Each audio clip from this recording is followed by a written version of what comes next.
मैं यहाँ के मतदाताओं और सम्मानित नागरिकों को ये पूछना चाहता हूँ कि क्या यही सब देखने के लिए राजनीति हो रही है?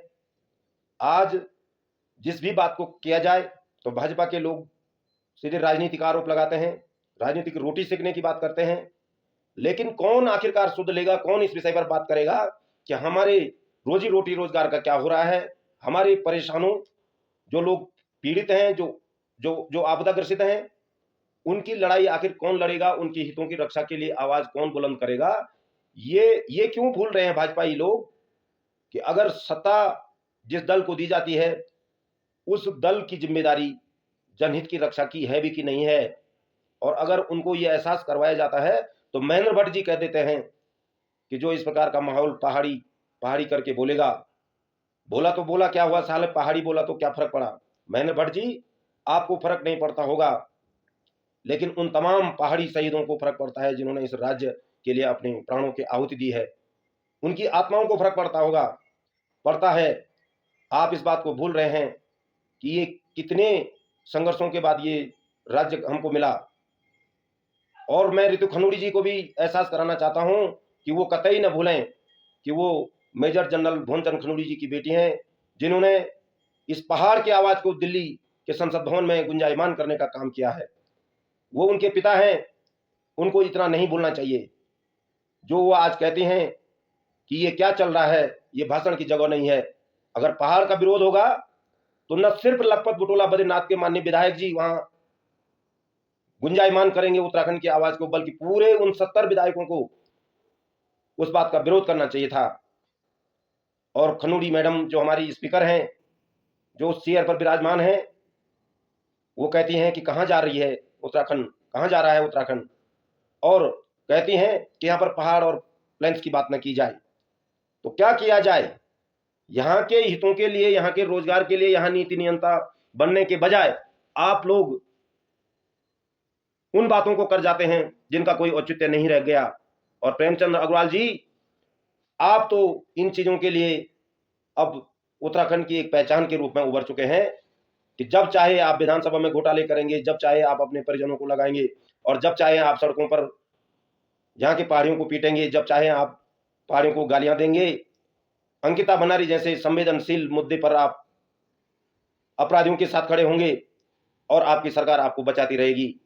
और कांग्रेस का अगर कोई या अन्य दलों का कोई व्यक्ति आपके विरुद्ध बात करने की कोशिश करेगा तो आपके सहयोग में महेंद्र प्रसाद भट्ट जी, जो माननीय प्रदेश अध्यक्ष हैं और राज्यसभा के सांसद भी हैं, वो आपको बचाने के लिए माननीय मुख्यमंत्री जी को आगाह कराएंगे कि आपको इनके विरुद्ध प्रशासनिक कार्रवाई करनी चाहिए।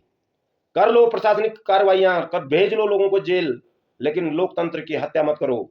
और लोकतंत्र की हत्या करनी है तो फिर ये जनता को बर्दाश्त नहीं होगा। और आएगा एक दिन कि जिस दिन आपसे सवाल पूछा जाएगा, आपने क्या किया यहाँ की रोजी रोटी रोजगार के लिए?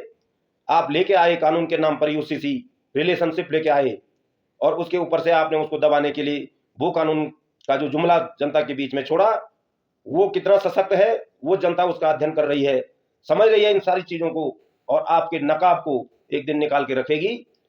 मैं उत्तराखंड सरकार को न सिर्फ इस नाते कि हम कांग्रेस पार्टी के लोग हैं, बल्कि इस नाते कि हम उत्तराखंड के नागरिक हैं, उत्तराखंड के मूल निवासी हैं, और हमारे साथ इस तरह का छलावा, इस तरह की घृणित राजनीति अगर की जा रही है, यात्रा के नाम पर ऋषिकेश और हरिद्वार में यात्रियों को रोकने के नाम पर जो डर फैलाया जा रहा है, और जिस प्रकार से वहां के बड़े बड़े धन्ना सेठों को लाभ पहुंचाने की जो योजना अंदर ही अंदर चलाई जा रही है, उसका प्रतिफल ये दिखाई दे रहा है, उसकी परिणति ये दिखाई दे रही है। आने वाले यात्रा काल पर निश्चित तौर पर भाजपा जो है बहुत घृणित कुत्सित प्रयास करने जा रही है, और यात्रा को निश्चित तौर पर पहाड़ों की ओर आने से रोकने के लिए ये सब डर फैला रही है।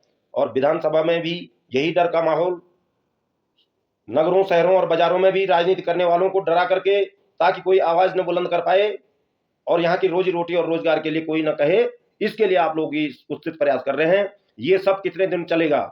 जनता जागृत हो जाएगी और लोग भूख से मरेंगे। लोगों को याद आएगी आपके उन मतदाताओं को जिन्होंने आपको सर आंखों पे चढ़ा रखा है। और जब उनके होटल कॉटेज प्रभावित होंगे, जब उनकी गाड़ी का व्यवसाय प्रभावित होगा, जब उनके घोड़े खच्चरों का व्यवसाय, ढाबे का व्यवसाय, चाय पानी की दुकानों का व्यवसाय, जब उनके तीर्थ पुरोहित समाज का व्यवसाय बुरी तरह से आप लोग प्रभावित कर चुके होंगे, क्योंकि आपकी रणनीति है डराने की। आप हरिद्वार से ऋषिकेश से यात्रियों को, वहां के बड़े बड़े होटल मालिकों को उसको रोक करके उनको लाभ पहुंचाने के लिए यात्रा को उधर ही के उधर रोकना चाहते हैं। पहाड़ों की तरफ आप अच्छा सा लाभ नहीं देने की मंशा, इसलिए आप कभी साले पहाड़ी कहोगे, और इन साले पहाड़ियों को जब भूख से मारोगे तब इनकी अंतड़ियां सूखेंगी, और जब इनकी अंतड़ियां सूखेंगी तब इनको अकल आएगी। वास्तव में धन्य है प्रेमचंद अग्रवाल जी, जिन्होंने ये पहले ही कह दिया है कि ये साले पहाड़ियों के लिए राज्य नहीं बना है, ये तो मैदानी उद्योगपतियों के लिए बना है। और इसके सरदार से नीचे के लोग जो बड़े बड़े लॉज, होटल और अटालिकाएं जो खड़ी कर रखी हैं, उनके लिए यात्रा रहेगी। तो ये सारा का सारा खेल उसी बात के